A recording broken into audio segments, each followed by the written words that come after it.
Samantala sa mga oras na ito, alamin naman natin ang update kaugnay po sa pagtungo ni Pangulong Aquino sa bahagi po ng Romblon. Ang ulat mula sa aming kasamang si Elena Luna via phone patch.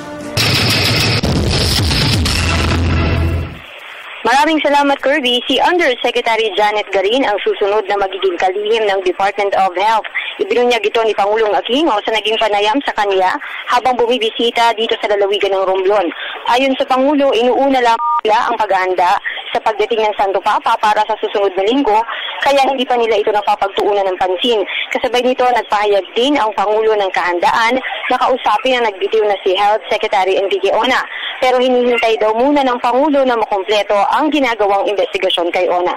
Narito ang pahayag ni Pangulong Aquino. I'm very satisfied with Secretary Garin. We will be putting in another undersecretary to help her. And of course, this is subject to confirmation by the Commission on Appointments. Sir, will you be making her appointment as secretary permanent na po? Siguro we will deal with a lot of the ministerial stuff after the Pope's visit. Yung unless parang yung urgent matters will be attended to now, but those that can wait a little, no. So as not to distract the people who are working on the Pope's visit. Kaugnay naman ng pagbisita ng Santo Papa sa Pilipinas, binigyang diin ni Pangulong Aquino na pakikiisa ng taong bayan ang susi sa maayos at tahimik na pagbisita ng Santo Papa sa bansa.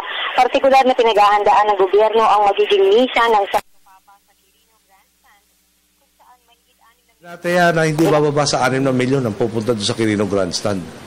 Ngunit, pag nakita niyo yung litrato, tulad namin, no, mapapansin niyo na talagang konting kaguluhan dito, may tinatawag na ripple effect, at talagang challenge.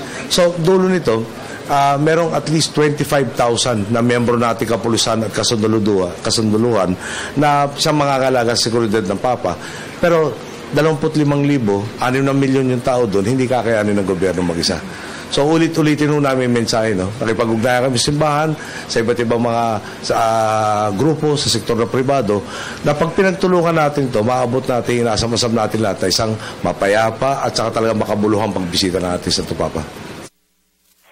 Sa issue naman ng pagtaas ng pamasahe ng MRT at LRT, sinabi ng Pangulo na ginagawa ito ng gobyerno dahil hindi naman makatuwiran na tumulong magbayad ang 86 na milyong Pilipino sa transportasyong pinakikinabangan ng 14 na milyong Pilipino. Sa mga kritiko ng desisyong ito, sinabi ng Pangulo na mas makakabuti kung magbibigay sila ng solusyon. Pero siyempre, ang ganda magpapogi ngayon. Kontra ako sa increase. Tataya naman natin tumaas ang bilihin, pero yun ang totoo. May kailangan magbayad. No? So, parang kung makatwira naman yung ikaw kung nakikinabang, baka naman pwedeng dagdagan mo yung bayad mo. Sa increase, hindi pa rin mapupuno yung 60 ng MRT. May subsidy pa rin kailangan. Pero yun na nga, yung pinakamaiingay dyan, pag may solusyon sila, mas maganda. Parating naman bukas ang tenga ko. Kung kaya lang solvein yung problema, pakinggan ko, mas maganda yung sa kanila, yun gagawin namin. Pero kung puro reklamo at wala naman solusyon na inahain, talaga nagpapakit lang sila at wala silang hilig na magkaroon ng solusyon sa problema. Na itanong din Kirby sa Pangulo ang pahiwatig niya sa naging speech kanina patungkol sa kakayahan ni PCOO Undersecretary Ray Marfil mula sa lalawigan ng Romblon si Yusek Marfil. At ayon sa Pangulo ay may kakayahan pa si Yusek na higit pang maglingkod sa bayan. Ang punto nun, nakita na niya yung both sides of the fence. Opo. No? Kumbaga sa paghinog, talagang hinog na hinog. No? Yes, sir. At pag nagkaroon ng ganong desisyon, hindi na tayo maghihintay na matuto muna sa eleksyon. Alam na niya yung mga eleksyon. Alright, sir. So, palagi ko kapakipakinabang sa anumang grupo samahan niya, anumang larangan ng pasukan niya tapos ng 2016. At yan, Kirby, ang ating paunang balita mula dito sa Romblon. Para sa Telebisyon ng Bayan, ako si Elena Luna.